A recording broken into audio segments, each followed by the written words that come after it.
How you doing this afternoon? Fantastic. First of all, let me just say this. Forgive me for wearing my hat. When my head gets cold, everything goes south. Okay? So, I have never been to a meeting where people actually cheer when the treasurer comes up. Usually they're getting set for some sorrow and pain and begging to give more. You guys were like, drum roll! That's fantastic. I've also been to a few meetings where people have a point and counterpoint. I've seen that once before in Tucson, but it's beautiful here because it's such a controversial issue. And I really appreciate the fact that two individuals, part of the same party, can come up, talk about two different sides of an issue, and not come to name calling and blows.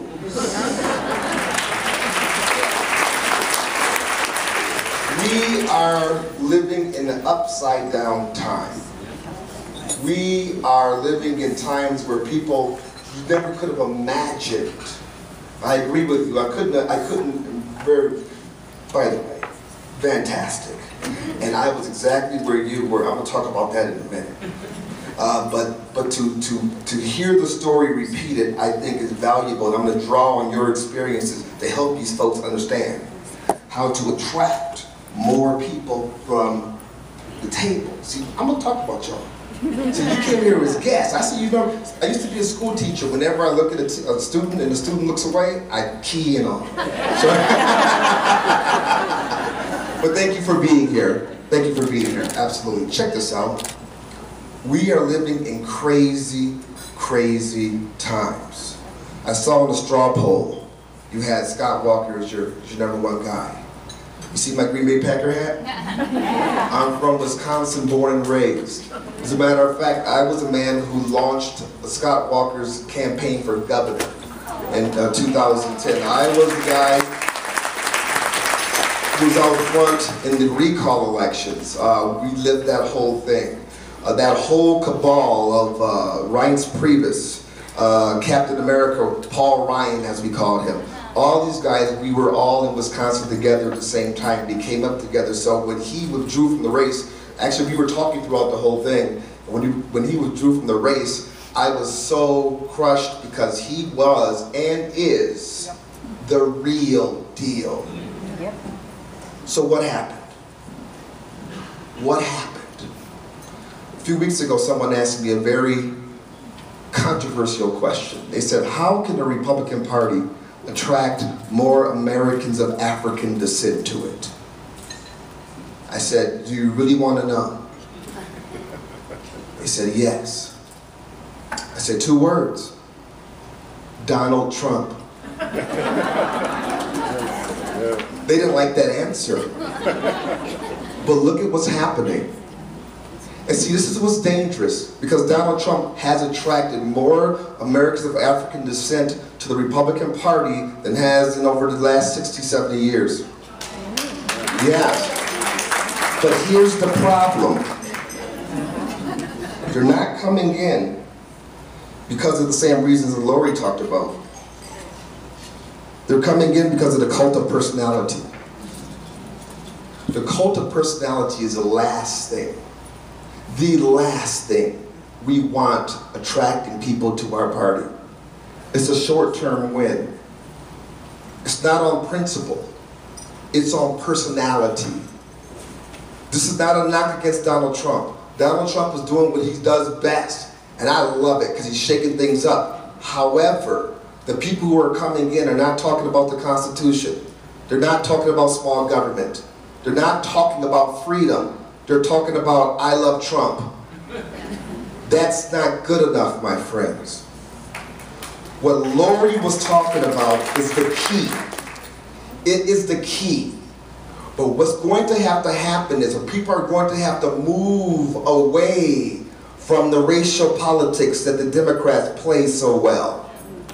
We're going to have to move away from identifying blacks and identifying Hispanic and Cuban and gay, and that's not us. Did you hear what I said?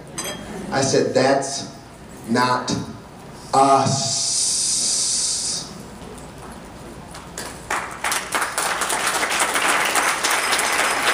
You have to forgive me because usually I run around the audience when I'm speaking, but forgive me, half an hour ago, I don't know what happened, but I just got sick. And so I'm gonna have to hold on to this podium. But I guarantee you, it will still be riveting. I remember where I was when Jimmy Carter was elected president. I was in a shopping center buying cologne. And I was with my best friend. And when it was announced, because people were talking about it throughout the shopping center, and they were all excited, and we looked at each other and we said, it's over. We're doomed. Because like you, Lori, I grew up in a Democrat family, Union Democrat. My father was a meat packer, my mom was a teacher. My father said I was born a Democrat, I'm gonna die a Democrat. And when he learned that I was not a Democrat, as a matter of fact, the first time I voted for Ronald Reagan in the second term, and I've been voting Republican ever since. But I didn't tell my parents for about 2 years. As a matter of fact, I have 3, as I say in my brochure, and you're right on my voicemail, I am the beautiful man. And I have a smoking hot wife, and I have 3 perfect kids. Now, I was just talking to someone earlier today, and our daughters are the same name. I named my daughter, my baby girl, Reagan, R-E-A-G-A-N, after the president. And my father refused to say her name for the first 2 years of her life. He said that I named my daughter Reagan despite him. I went to college, and that's when I had a couple of awakenings. My first awakening is when I dared God to reveal himself to me, because I didn't want to go that way, I wanted to go in a different way. And at the time, I was a Louis Farrakhan radical. I've come a long way, baby. I was standing on a bridge outside the University of Wisconsin-Madison, and I was daring God, daring him to reveal himself. Then I got off of the bridge and I went back to my dorm room, and I was angry. I was truly angry. The very next day, I was on the elevator going down Ogg Hall to breakfast when a white dude wearing a blue button-down shirt, khaki pants, and penny loafers said to me, would you like to come to a Bible study? And I was like, what? He said, would you like to come to a Bible study? And then I looked up at the top of the elevator, I said, God, I know you didn't bring me a white boy from Whitefish Bay to invite me to a Bible study. And I turned around and I said, where are you from? He said, Whitefish Bay. That was a suburb of Wisconsin, Milwaukee, where everybody was all preppy. And I was like, damn. So he kept asking me the question. I said, yeah, I'll go to your Bible study.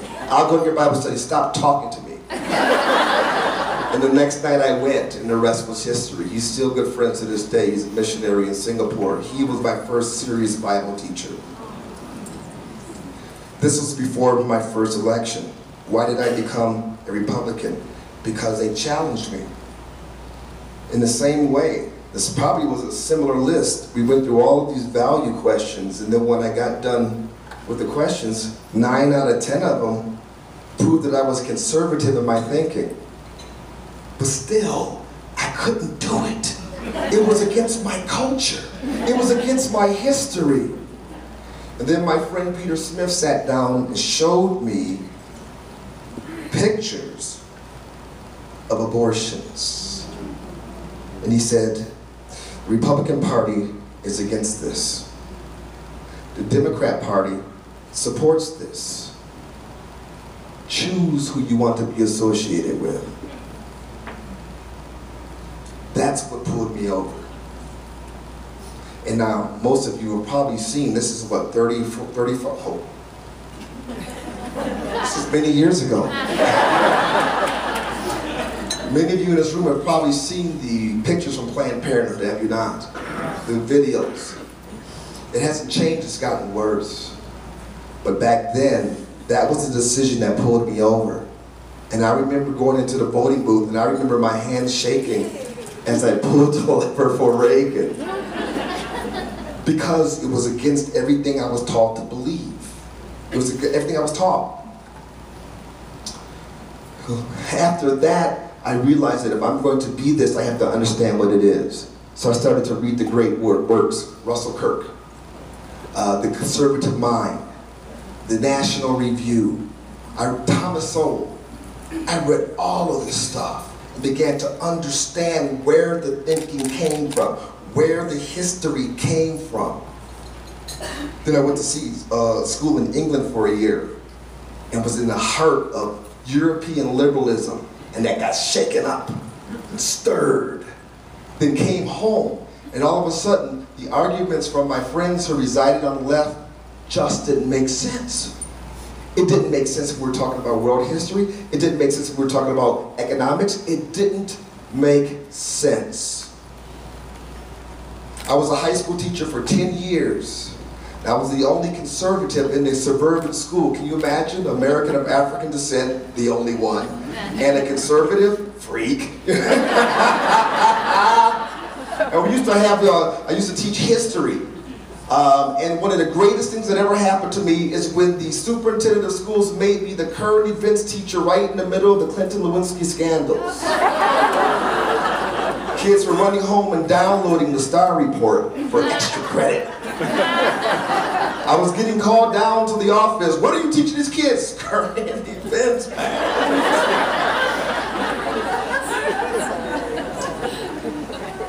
I taught for 10 years.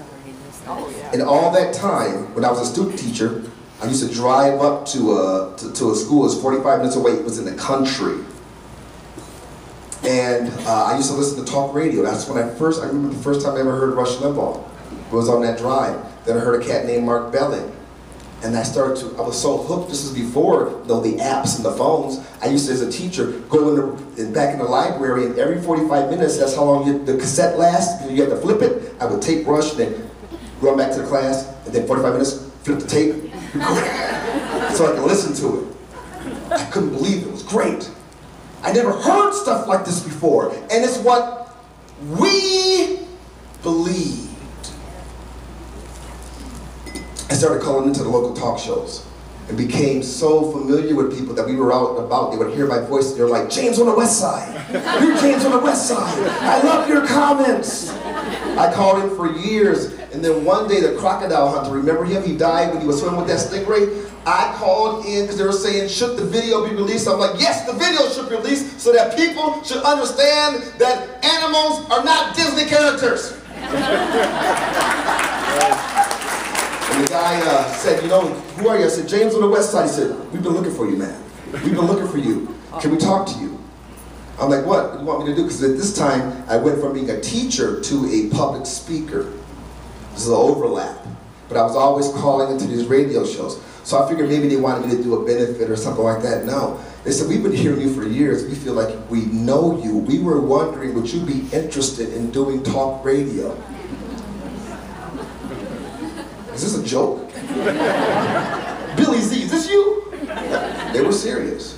So a few months later, they brought me into Sunday nights.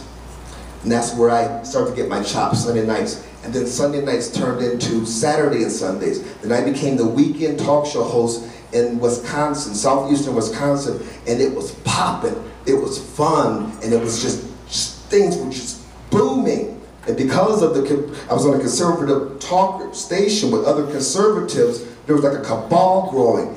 And then it happened. As a matter of fact, last Friday was the 7th anniversary of this event that changed my life. Colton, do we have that lined up for me? This happened one October day in Waukesha, Wisconsin. How you doing, sir? Listen, I want to say first of all, God bless you, Governor Palin. You are a Barracuda, we need that.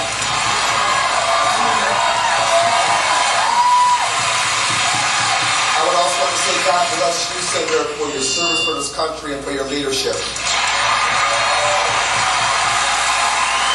Now, Senator, at the convention, you asked for us to fight for you.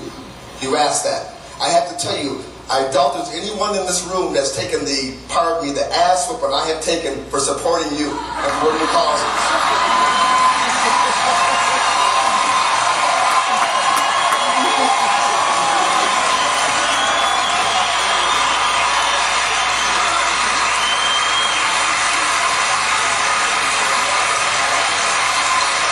Sir, I believe that in the next coming debate, it is absolutely vital that you take it to Obama, that you hit him where it hits. It's a soft one.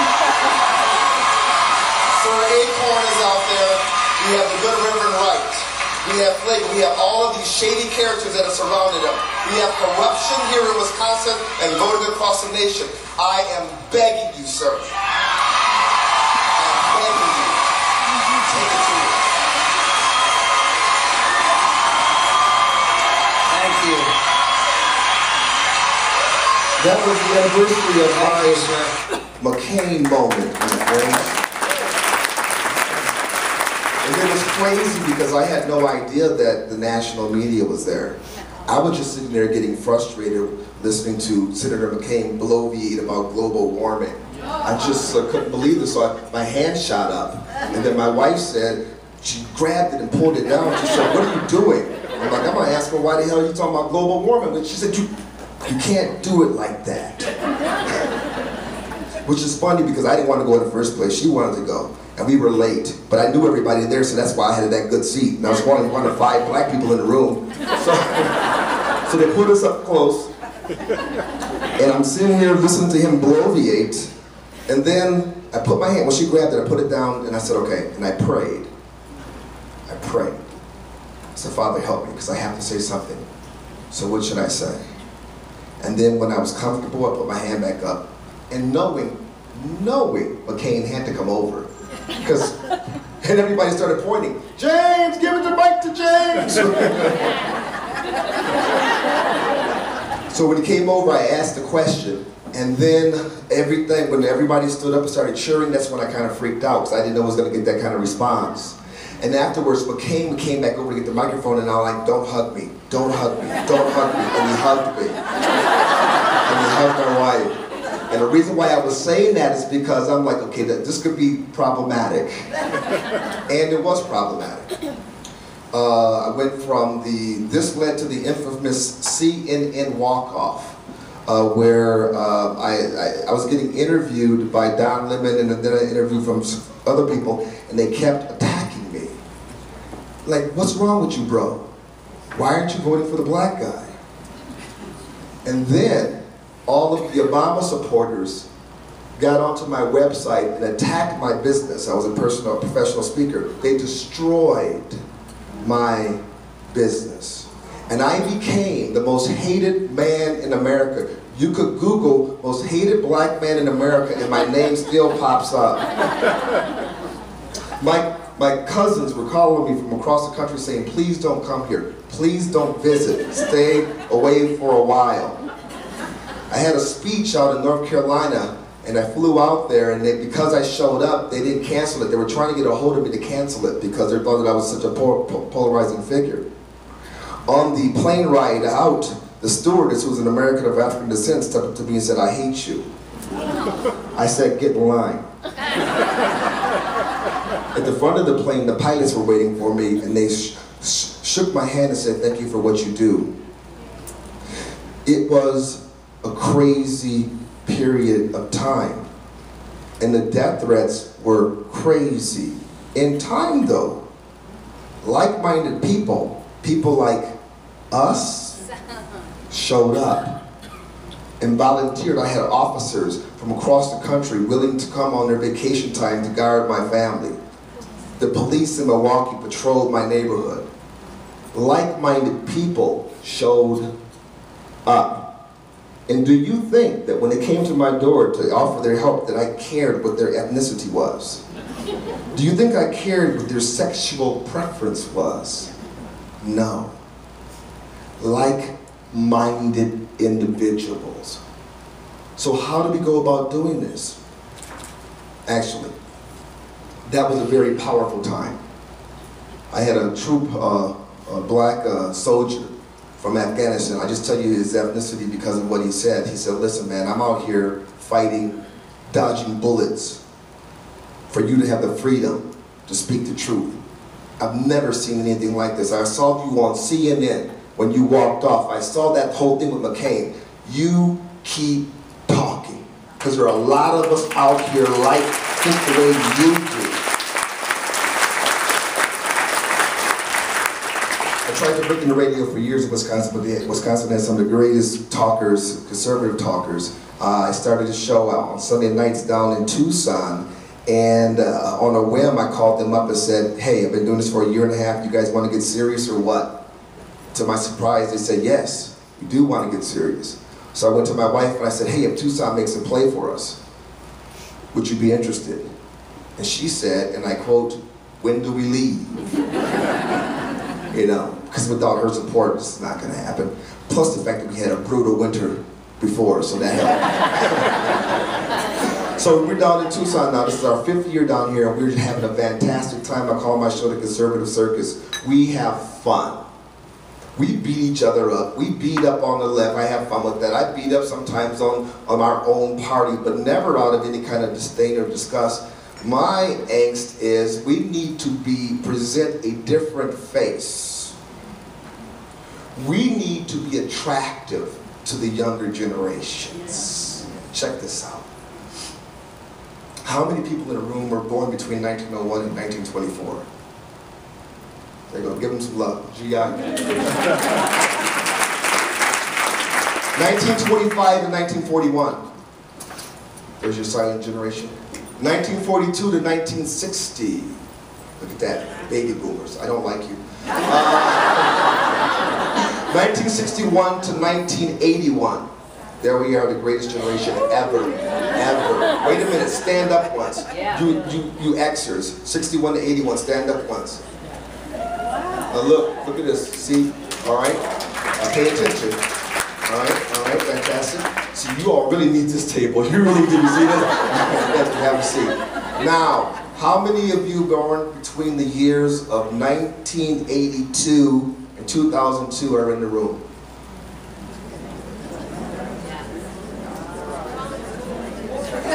She said they're all in school. You know what? I'll give you that. I'll give you that point. They're all in school. However, if they weren't in school, how many would be in here? A few. She said my children are children, that's good. But the millennial generation is the largest generation in American history. And they're not in this room. That is a problem. They're not in this room. And they're not in a lot of Republican rooms. And that is part of the reason why we got smoked. And we're really up against it because this generation has embraced socialism. Have you been seeing these crowds with Bernie Sanders? They don't know what they're embracing, but they're embracing it. And they only respond differently when they are directly challenged. When their ideas, when socialism is exposed, that forces them to think, and all you can do is that. Plant those seeds. I want to encourage you. This is not a time for us to find out, ask the question, well, how can we attract these others? This is the time for us to hunker down on first principles. This is the time for us to understand what motivated the founding fathers. Man, when you really get into the Constitution, every Monday, I have Constitutional Mondays, I bring this cat in called, his name is Jeff Utch. Oh, you want him too. Jeff Utch, the sensei, the constitutional sensei. Brilliant. And with me, fun. So we put the two together and we take the issues of the day and we filter it through that Constitution and it pops. It's the most favorite segment of my show. And that's saying a lot because there's like, what, 19 hours a week? And only 1 hour of this cat. And yet, it is attracting a younger generation because they're not being taught these principles in school. We have to become familiar with these first principles so that we're able to filter the nonsense that we're hearing. You have to understand something. You have a great opportunity to attract Hispanics for the very reasons you talked about. It has nothing to do with the fact that you're the ethnicity. It's the family. It's the strong family culture. It's the strong family values. I don't know if you noticed this, but in the African American community, the family has been decimated. And it's been decimated by Democrat principles. It's been decimated by the Great Society. It's been decimated by government dependence, and that's why when Dr. Ben Carson's point these things out, he gets eviscerated. Because these are not the type of language that's supposed to come from an American of African descent. And I give him so much praise because he doesn't care. He just says it, and then watches you. The left is responding to your. He says the left is like a fly that got sprayed with Raid and is spinning around on his back, all discombobulated. And the thing is, you hear that and you laugh, and you know what? People on the left, they hear that and they laugh, and then all of a sudden they listen to him a little bit more.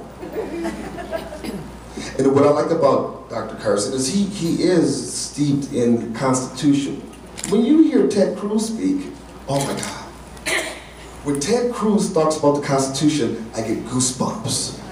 Because he knows it in and out. And he filters the issues on stage debating through that Constitution.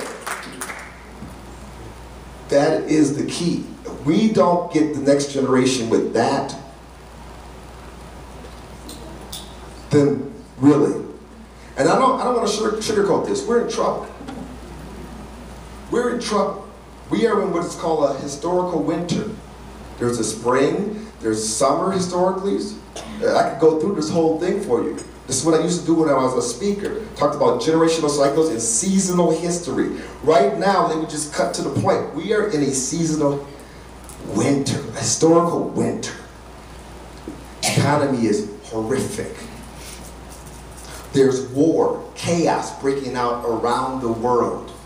But that's not what's most frightening, because we've been there before as a country, but we have never had a radical in office during these periods. Did you hear what the president said yesterday? He said that people who have a strong faith, believe in their religion, are not comfortable around other people. Are you talking about Muslims? They're the ones that if you're not comfortable, radical ones that cut your head off. But see, Christians, when we're not comfortable around people, we love them. Because Jesus is love. So what's he talking about? When I get back on the radio tomorrow, that's where I'm going. What did he mean? What was he talking about? Because those questions are the ones that spark thought and conversation. What did the president mean when he said that people cling to their guns and their Bibles? What did the president mean when that's what you have to do? When you're driving down the street, you pull up next to a Prius. Whenever you drive a Prius, forgive me. But if you do drive a Prius, if you drive up next to a Prius, look over there and laugh at them. Woo! And what's so funny? Then I'll go into my whole little thing about environmentalism and the earth first and all this kind of stuff. Really? Really, we're bigger than God? And he kind of spoke this whole thing into existence, and you think that by recycling and driving an electric battered car, electric batteries that they have coal and stuff. Really? And why is it that every time Al Gore has a climate summit, it snows? You know what I'm saying? Because God has a sense of humor too.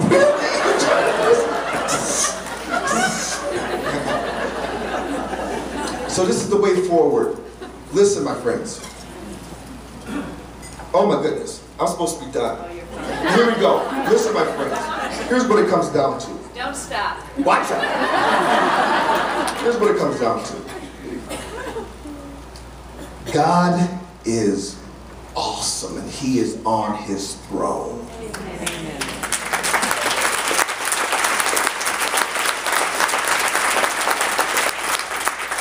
And what we need to do is to be faithful to him, to love him, and to fight for first principles here. I'm not going to tell you that this is a God-driven country. I don't know. I think God is he's not pleased with us right now with what's happening, with how we treated the very innocent among us. He's not pleased, but he's on his throne. And if you love him, then you continue to worship and praise him and be ready. Because he said these things are going to happen. But we fight for that second chance. We ask for redemption, forgiveness. We pray for the future generations. They have no idea what they've straggled on themselves. For those of you who are in retirement, enjoy the hell out of it. Just enjoy it. Spend that money. Because if you don't, it'll be taken from you. All right? So I'm telling you, he's got this.